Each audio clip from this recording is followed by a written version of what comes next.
Studios. I saw you did stuff with Halsey.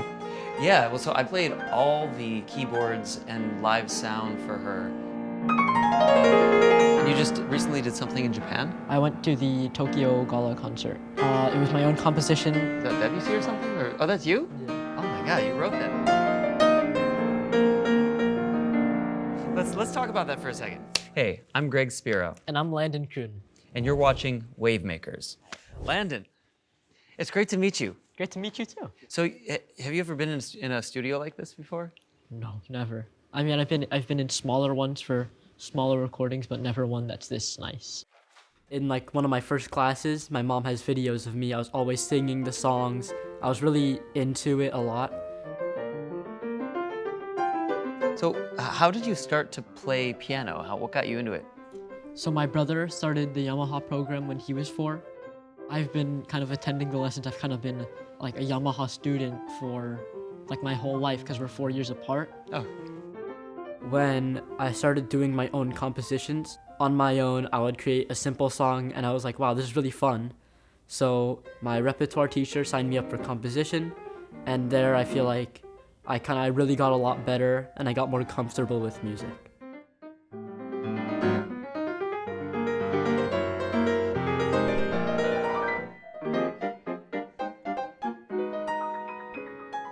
Very similar way to how I started playing myself. My mom's a piano teacher, so growing up, I was like in a crib, and my mom was, teaching all these basic piano things to students. By the time I was 3, I could just play them because I would hear them like every day, all day. Both my parents are musicians, and so I loved music, and I turned out to be really good at it. And it turned out that when I played music, people really paid more attention to me and showed more love to me from the outside world. I had to grapple with my own ego, but eventually I realized that the more you give to other people and the more you can serve other people, the happier you'll be, the better off you'll be. That's why in a situation like with Landon, I will be so happy if I can support a little bit of his expansion and be one of the support mechanisms in what's hopefully a wide array of support mechanisms that he gets throughout his life, to bring out his full creative potential. See, you're a natural. Look at that. I'm crazy. Hold the drumstick like this. Like this? Yeah, there you go. Yeah. Oh my God. Nice. Your first time playing drums. 1, 2, 3. Kick, snare, kick, snare, kick, snare. Nice. You look at somebody like Landon and you see an entire life, You see the moment that he's in right now and all of the challenges that he's going through. Why do my friends like me? Is my talent making up for something else? If he's lucky enough to gain a massive following for what he does, then he'll have a lot of challenges that come with that too. And so, when we got together, I tried to not just talk about music, but talk about life. Nice. We captured your first time playing drums on video.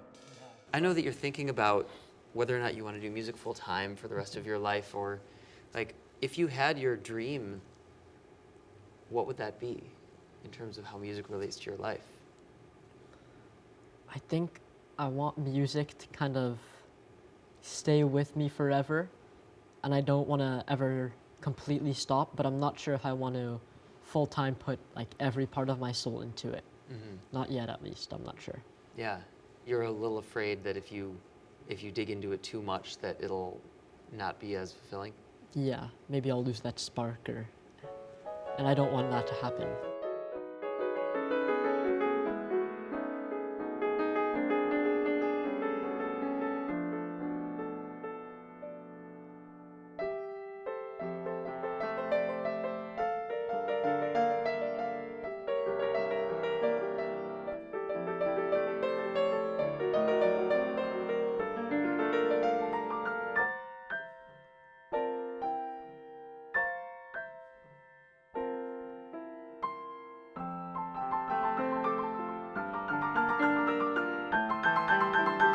Sometimes I'll be like, wow, I don't like this at all.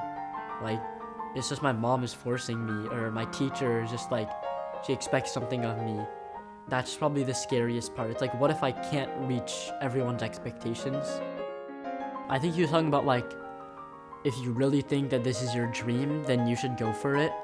But if you're just doing it for a reason other than this is your passion, then it's not for you. Composition is a painful process. Seeing this note's leading here, but it doesn't quite make sense. It's a hard process. Yeah. If you have something inside you that you feel is so important to get out to the world that you cannot help but get it out to the world, then you should put every bit of effort that your soul tells you to put into getting that into the world.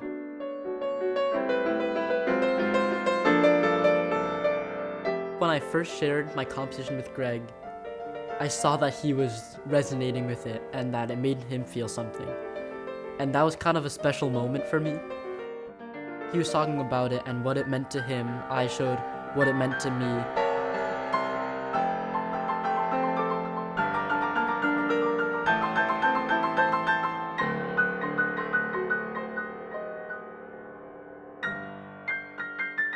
And it was kind of a surreal experience to see him talk about all these things that I also thought about, and that like we're both musicians, even though we're different levels.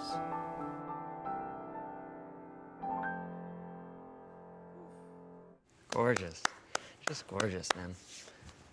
So you've listened to a lot of Debussy and Satie. Yeah. Have you played a bunch of that or any of that yourself? No, but my brother has played a few. You just took that all in by ear, that whole style.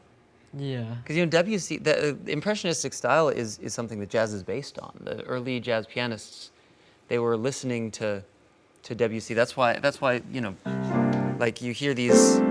Debussy would use a bunch of. Remember we were talking about the sus chord earlier, like.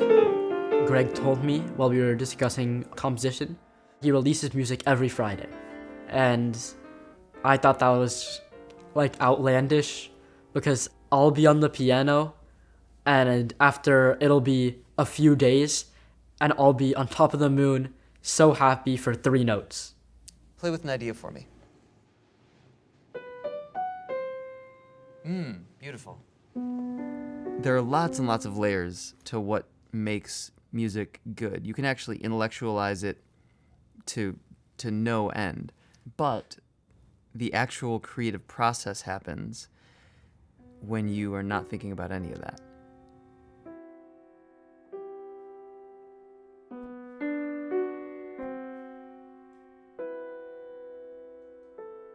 So I didn't really think about how to answer that, but an answer came, right?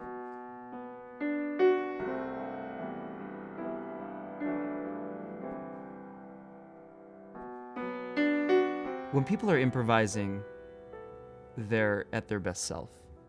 We're paying attention to what we're doing, and we're not judging it, and we're just allowing that intuitive voice to come out. Okay, on a scale of like 1 to 10 in terms of improvisatory ability, where would you say you are? 4. Okay, cool. Maybe 3. 4 or 3, all right. So I want you to let's just let go of all preconceived notions of what we should be doing as improvisation and just react to each other. Let's just play a little bit.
got that one. Let's go there again.